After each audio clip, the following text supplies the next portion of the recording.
ሰላም ሰላም የኔ ውድ ተወዳጅ ቤተሰቦች እንዴት ናችሁ? እኔ ያለው እግዚአብሔር ይመስገን። በያላችሁበት ሰላም፣ ጤና፣ ፍቅር አብቼ እመኝላችኋለሁ። ይሄ ቪዲዮ ከወደዳችሁት ላይክ በማድረግ ጀምሩ።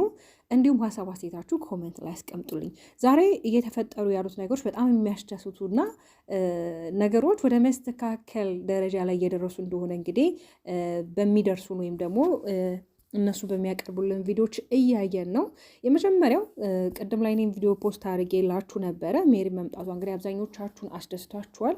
እስከ ዛሬ ለምንድን ነው ያልመጣችሁ ብላችሁ ጥያቄ ስትጠይቁ ነበር። እንግዲህ ያው በአንዳንድ የስራ ምክንያቶች እና በተለያዩ እንግዲህ የራሷ የግል ጉዳዮች አልመጣችም። አሁን ላይ ግን መምጣት ተገኝታና ማድረግ ያለባት ነገር እያደረገች ነው። ሌላው ነገር ምንድን ነው? ደስታ እንግዲህ ከአብርሽና ከሩታ ህይወት መውጣት እንዳለበት በራሱ የዩቱብ ቻናል ከፍተውለት እንግዲህ መጥቷል። አብዛኞቻችን እንደውም ደስታ ለምንድነው የዩቱብ ቻናል የማይከፈትለት እስከዚህ ድረስ ከተራመደና እስከዚህ ድረስ ከመጣ ለምንድነው ዩቱብ ቻናል የማይከፈትለት እያላችሁ ብዙዎቻችሁ ጠይቁ ነበረ። በጥያቄዎቻችሁ መሰረት እንግዲህ ዛሬ የዩቱብ ቻናል ተከፍቶለት መጥቷል። በዛውም አጋጣሚ እንግዲህ ሁለቱንም ይቅርታ ጠይቋል። በማወቅም ባለማወቅም እንግዲህ አጥፍቻለሁ በመሀላችሁ ገብቼ እንግዲህ ነገሮችን አበላሽቼም ከሆነ በጣም ይቅርታ እንድታደርጉልኝ ከልባችሁ ጠይቃችኋለሁ። አብርሃምንም እንግዲህ እንደ ምክር ቢጤ ነገር መከራ አድርገውታል። ወንድሜ እባክህ ብትችል ከሩታ ጋር አብረን ለመሆን ልጅን ለማሳደግ ሞክር፣ ጣር፣ በቃ በማክላችሁ ከዚህ በላይ ሰዎችን አታስገቡ ብሎ እንግዲህ ዛሬ መካሪ ሆኗል። ትላንትና ሩታ ላይ ሲዝት የነበረ ሰው ነበረ። የምታስታውሱ ከሆነ ሩታ ላይ በጣም ሲዝት፣ ሩታን በጣም ሲናገራት፣ ሩታን በቃ አንቺ እኔ ካልሆንሽ እኔ ክብሬ ምንም ማለት አይደለም፣ እኔ ክብሬ አይበልጥብኝም ከአንቺ እያለ ነበረ። የሰው ልጅ ደግሞ በክብሩ በጭራሽ መደራደር የለበትም። የሰው ልጅ በክብሩ እንዴት ነው የሚደራደር? ክብር እኮ ከምንም በላይ ነው። እኛ ራሳችን ስናከብር፣ ራሳችን ስንወድ፣ ለራሳችን ቫሊዩ ሲኖረን ነው ሰዎች ለእኛም ክብር የሚኖራቸው እና ያ ነገር ትክክል አልነበረም። ግን ደግሞ ያ ውሃ ቅዳ ውሃ መልስ እንዳይሆን ዛሬ በእንደዚህ አይነት መንገድ መተ ነገ ደግሞ ድጋሚ እነሱ የማትገባበት ምክንያት እንግዲህ አይኖርም ብዬ ነው ተስፋ የማደርገው። ምናልባት ዛሬ በራስ ዩቱብ ቻናል ስለመጣክ ሊሆን ይችላል አላውቅም። እንደገናም ደግሞ ወደ መጣውበት አውሮፓ ልመለስ ነው የሚባለው አማርኛ በጣም ነው የበዛ። ሁሌ ልትመለስ ነው፣ ሁሌ ልትመለስ ነው፣ ሁሌ ልትመለስ ነው። እኔ ከየትኛው አውሮፓ ራሱ እንደመጣክ ግራ እያጋባክ ነው ደስታዬ ማለት ነው። ለማንኛውም እኛ መልካም ነገሮችን እናበረታታለን፣ መጥፎ ነገሮችም ደግሞ ሀሳባት እንሰጥበታለን። መልካም የስራ ዘመን ይሁንልክ። በዚህ በዩቱብ ቻናል መልካም ስራዎችን እንድትሰራ፣ መልካም ኦዲየንሶችን እንድታፈራ መልካም ምኞቴ ነው። በእርግጥ ጥሩ ነገር ከሰራክ ነው። ታዲያ ጥሩ ነገር ካልሰራክ ማንም ሊወድክ አይችልም። ሰው ስራው ነው ሊያስወድደውም ሊያስጠላውም የሚችለው እና ሜሪ እንግዲህ ቅድም ላይ እንዳልኳችሁ ከሄርሜላ ጋር እንግዲህ መነጋገርን ብቻ ሳይሆን ከዚህ በኋላ ሩታን የሚያስቀይማትን ነገር የምታረጊ ከሆነ እኔ በቃሻለሁ። ሄርሜላም ደግሞ እኔ ምን አድርጌ ነው የምትይኝ? ጉዳይሽ እኮ ከአብርሃምና ከሩታ ጋር ሁለቱን ማስማማት የምችበት መንገድ ካለ ማስማማት ትችያለሽ። እኔ ብዙ ጊዜ እነሱ እንዲስማሙ እነሱ ሰላም እንዲፈጥሩ ብዙ ጊዜ መንገድ ከፍቻለሁ። እኔ ከሆንኩኝ የእነሱን ህይወት የበጠበኩትኝ እኔ ከማላቸው መውጣት እችላለሁ ብዬ ከአንዴም ሁለቴ እንግዲህ እንደዛ ነገሮች ሞክሬያለሁ። ግን ምንም የተስተካከለ አይነት ነገር የለም። ስለዚህ እኔ ሳይሆን ማናገር ያለብሽ አብርሃምን ነው ብላታለች ማለት ነው። በእርግጥ ሜሪ አብርሃም ማናገር ፈልጋ ሳይሆን አንቺ እነሱ ህይወት ላይ ጣልቃ ስለገባሽ፣ አንቺ ያላለቀ የህይወት ምዕራፍ ላይ ስለገባሽ ነው ሜሪ ልትናገር ይሻለችው ማለት ነው። እኔ በጣም ከሚገርመኝ ነገር ማለት ምንም ነገር ሳይጎላት ልጅ ምንም ማለት ቁመና፣ ቁንጅና፣ ኤቭሪቲንግ ምንም አልጎደላትም። ወንድ ልጅ የምታማልል አይነት ሴት ሆና ዛሬ ላይ ግን እሷ እንደዚህ ዳውን ወርዳ ወንድ ልጅን አፈቀርኩ ወደድኩ በእንደዚህ ያህል በሰዎች ዙሪያ ራሱ የምታደርገው ነገር ጥሩ እንዳልሆነ እየተነገረች እየተሰደበች በዚህን ያህል መጓዝ አልነበረባትም። ለምን አንዳንዴ ዋጋ የከፈልንለት ነገር ዋጋ ያስከፍለናል አይደለ? ስለዚህ ያን ነገር ከግንዛቤ ብታስገባው መልካም ነው። ግን ደግሞ በጣም ደስ ያለ ነገር ቢኖር እውነት ደስታ ከነሱ ህይወት ወጥተው ከሆነ እውነት ሰላም ፈጥሮ ከሆነ በጣም የሚያስደስት ነገር ነው። ግን ደግሞ ያው እንደዚህ አይነት ያው የዩቱብ ስራዎች በጀማ የሚሰሩ ናቸው። ሀሳብ አስተያየት አንድ ላይ በጋራ የሚሰጥበት ስራ ነው የዩቱብ ስራ። ብቻችሁን ሆናችሁ የምትሰሩት ነገር አይደለም። ኮሚኒኬት ይፈልጋል።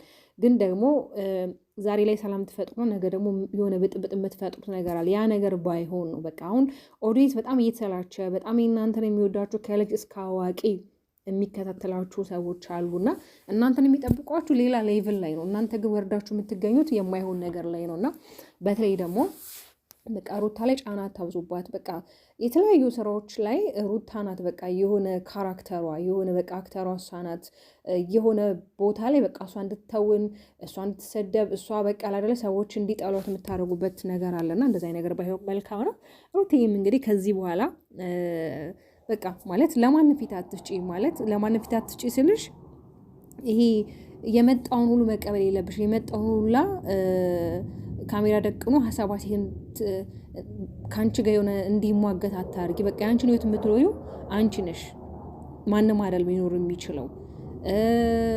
ሁሉም ይመጣና የሆነ ሰላም የሚፈጥር ይመስላል፣ ግን የእናንተን ህይወት ሲበጠብጠው የእናንተን ህይወት የሆነ በቃ ለምስቅልቅል ሲያደርገው የራሱን ነገር ሲጠቀም ነው እያየን ያለ ነው አብዛኞቻችን እንጂ ምንም የእናንተን ህይወት ሊያስተካክል የመጣ ሰው አለ ብዬ እኔ እስካሁን አላየሁኝም።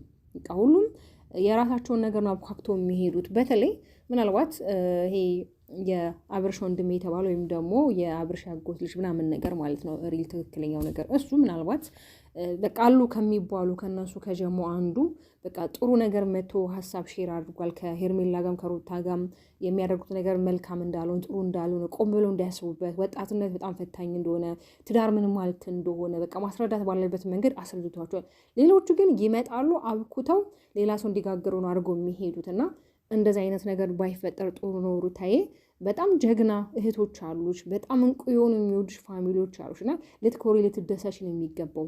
አብዛኛው ጊዜ አንቺን እንድትጠይ በጣም ብዙዎች ይጥራሉ፣ ግን አንቺን ማንም ሊጠላሽ አይችልም፣ ደግሞም አይጠሉሽም። ለምን?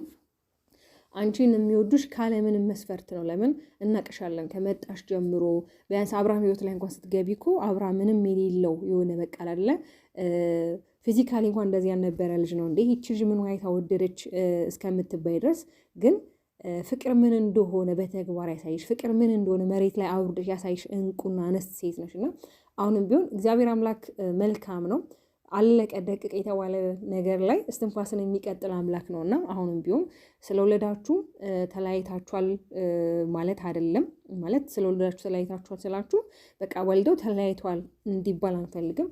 ወልዳችኋል፣ አዎ በማከላችሁ ችግር ተፈጥሯል። ግን እነዛ ችግሮች ግን ነገ ላይ ተስተካክለው የራሳቸውን መስመር ይዘው ጠላቶችን የምታሳፍሩ ጠላቱን ድል የምትነሱ ሰዎች እንደምትሆኑ አልጠራጥርም። ለምን? ዋናው ትልቁ ነገር ፍቅር ነው። የሰው ልጅ ከፍቅር ሌላ ምንም የሚያሸንፈው ነገር የለም እዚህ ምድር ላይ። ፍቅር ሁሉን ነገር ያሸንፋል። ስለዚህ እነሱ ጋር ፍቅር ስላለ ፍቅር ደግሞ ኃያል ነው እንደሚያሸንፍ ባለ ሙሉ እምነት ነው ለመናገር ማለት ነው።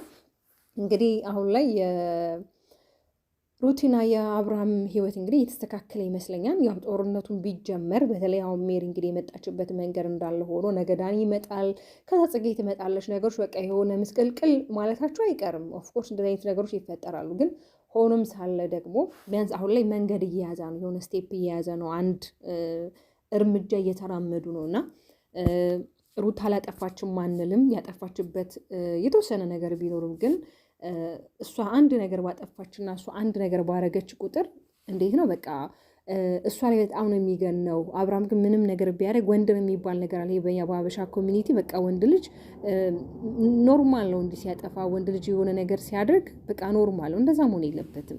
አሁን ላይ እኮ ሴትና ወንድ ልጅ እኩል ናቸው። እኩል ናቸው ስላችሁ ሁለቱም ሰርተው የሚገቡ ናቸው። ውጪ ሰርተው ገብተው ደግሞ ተረራርተው ለምሳሌ እሱ ውጪ ስራ ውሎ የሚመጣ ከሆነ እሷ ቤት ያለው ነገር አዘጋጅታች ትጠብቃለች። እንደገና ደግሞ እሱ ቤት የሚል ከሆነ እሷ ስራ ከሆነች እንደዛ የሆነ አሁን ላይ ይሄ በ21ኛው ክፍለ ዘመን ላይ ነው ያለ ነው አይደለም። ሰዎች የራሳቸው ችግር መፍታት ይቅርና የሰዎችን ችግር ቁጭ ብሎ በጠረጴዛ ዙሪያ መነጋገርና መፍታት የሚችሉበት ጊዜ ላይ ነው ያለ ነው። ለማንኛውም የኔ ውድ ቤተሰቦች በጣም ነው የምወዳችሁ፣ በጣም ነው የማከብራችሁ። ላይክ፣ ሼር፣ ሰብስክራይብ ስለምታደርጉ በጣም ነው የምወዳችሁ። በቃ ነገ ሁሉ ነገር መልካም ይሆናል፣ ሁሉ ነገር ሰላም ይሆናል። በተለይ ደግሞ አሁን ላይ በስደት ዓለም ላይ ያላችሁት ወንድሞቼ እግዚአብሔር አምላክ ከክፉ ነገር ይጠብቃችሁ። በሰላም ለቤተሰቦቻችሁ፣ በሰላም ለናፈቃችሁት ቤተሰቦቻችሁ ያብቃችሁ። የሰው ልጅ ከምንም በላይ ሰላም፣ ፍቅር፣ ጤና ነውና በያላችሁበት ፍቅር፣ ጤና፣ ሰላሙን ያድላችሁ። ከምንሰማው ነገር እግዚአብሔር ይጠብቀን። እንዲሁም ደግሞ አሁን ላይ የጾሙ ወቅት ነው። በተለይ ሙስሊሙ ክርስቲያኑም ጾሙ በአንድ ላይ የጾሙበት ያለ ወቅት ነውና ከፈጣሪያችን ጋር የምንገናኝበት፣ ጸሎት የምናደርግበት፣ ዱዓ የምናደርግበት፣ የጸሎታችን መልስ የምናገኝበት፣ የበረከት ስራዎች የምንሰራበት፣ የስራ ቦታ የምናበላበት፣ የጥሙትን የምናጠጣበት ወቅት ነውና ይሄ ጊዜ ደግሞ እንግዲህ በዓመት አንዴ የሚመጣ ጊዜ ነው፣ አይመለስም እና የኔ ውዶች በጣም ወዳችኋለሁ። ደጋገምኩባችሁ አይደለም። ለማንኛውም ባባይ፣ በሌላ ቪዲዮ እስከምንመለስ ደህና ሁኑ።